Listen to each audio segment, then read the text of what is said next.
Bismillahirrahmanirrahim.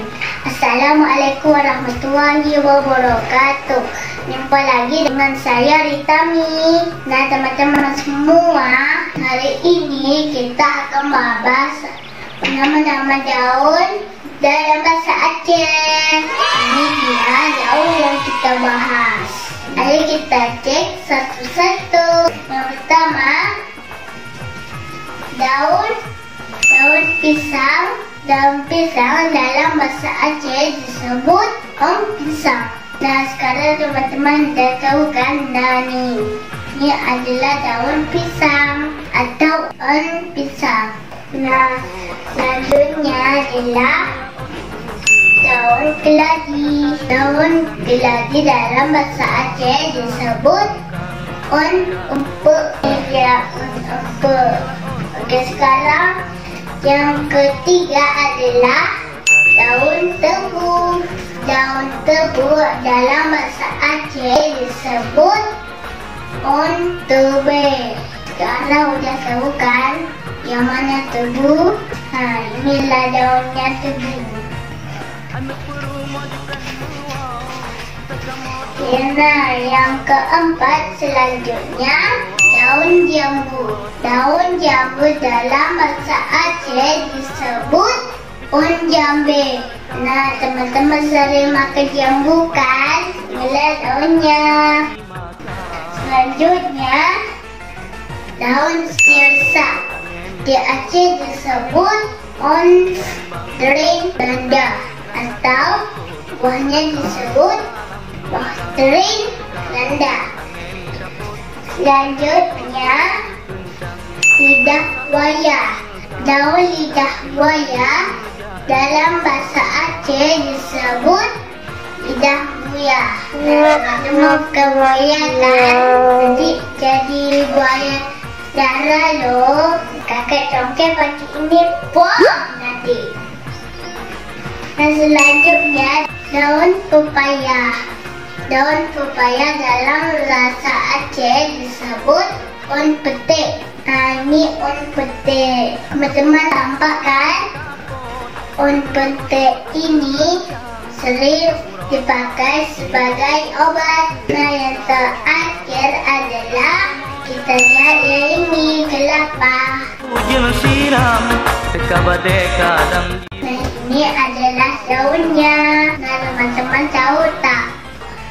Dalam bahasa Aceh daun kelapa itu adalah apa? Nah ini kakak kasih tahu ya. Namanya adalah on u.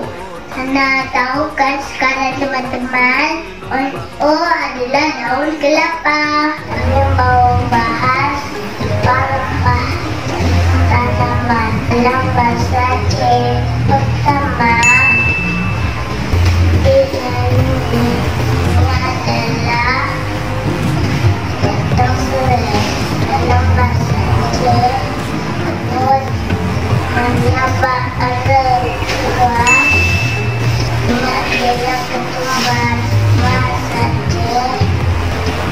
disebut awal. Selanjutnya jahe. Ini jahe dalam bahasa Aceh disebut halia, teman-teman. Dan selanjutnya adalah daun pandai. Pandai ini dalam bahasa Aceh disebut musang. Selanjutnya ini teman-teman tahu tidak? Ini dalam bahasa Aceh disebut kunyit. Kunyit ini untuk masak. Selanjutnya, nah ini namanya buas. Dalam bahasa Aceh disebut lampua. Ini teman-teman yang tahu kan? Selanjutnya puasa.